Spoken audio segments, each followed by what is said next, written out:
acerca de, dice, veo a mis hijos defendiendo la libertad que perdieron en este tiempo de pandemia, pero la defienden con, por decirlo de alguna forma, violencia. Me alegraría si el futuro es liberal, pero tengo miedo de que suceda algo. ¿Qué opinas acerca de este defender la libertad con violencia? Mm. La violencia es un recurso extremo.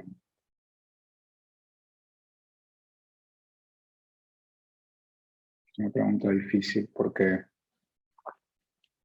no puedo decir que nunca usaría la violencia. Bajo ciertas condiciones extremas, creo que la violencia es una respuesta adecuada a la violencia agresiva.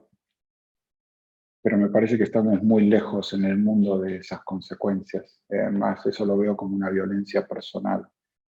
Lamentablemente, como decía Weber, ¿no? Max Weber, el Estado es un monopolio de la violencia. El Estado es la entidad que se arroga el legítimo uso de la violencia coercitiva en la sociedad.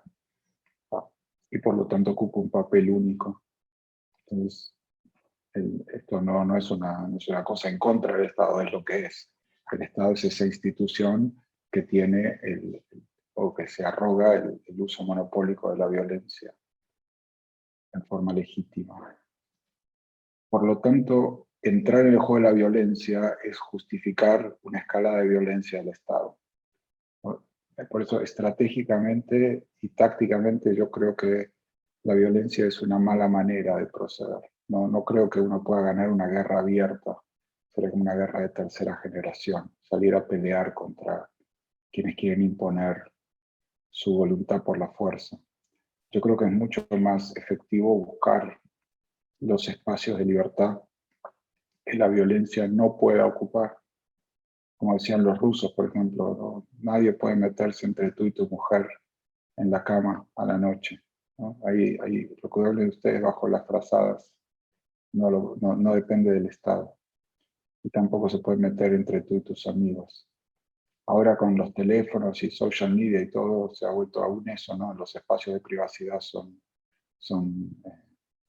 cada vez más difíciles de ocultar, como lo demostró Edward Snowden y Julian Assange. Pero aún así, yo creo que la forma más efectiva de defender la libertad no es mediante la violencia, sino mediante la resistencia pasiva. No atacar a nadie, pero tampoco cumplir con los mandatos agresivos del poder. Entonces, yo me considero pacífico y soy totalmente opuesto a justificar la violencia, porque creo que justifica la escalada de violencia, salvo, como dije, en casos extremos. Pero para defender la libertad me parece mucho mejor crear comunidades de personas que quieran vivir libres y encontrar espacios para aprender, para estudiar, para compartir, que no sean vulnerables a esa intromisión de lo público, como dije antes. Entonces yo lo veo más como una especie de encontrar la privacidad para ser libres sin que nos molesten y sin irritar a los que se quieren hacer dueños de nuestros espacios, pero sin obedecer y sin ser serviles, entendiendo que la única razón por la cual no presentamos la batalla es que este no es un momento adecuado y que no tiene sentido porque es ir a luchar con las armas del enemigo. Como decía Nietzsche, ¿no? Ten cuidado cuando mires al abismo, porque al mismo tiempo el abismo está mirando adentro tuyo.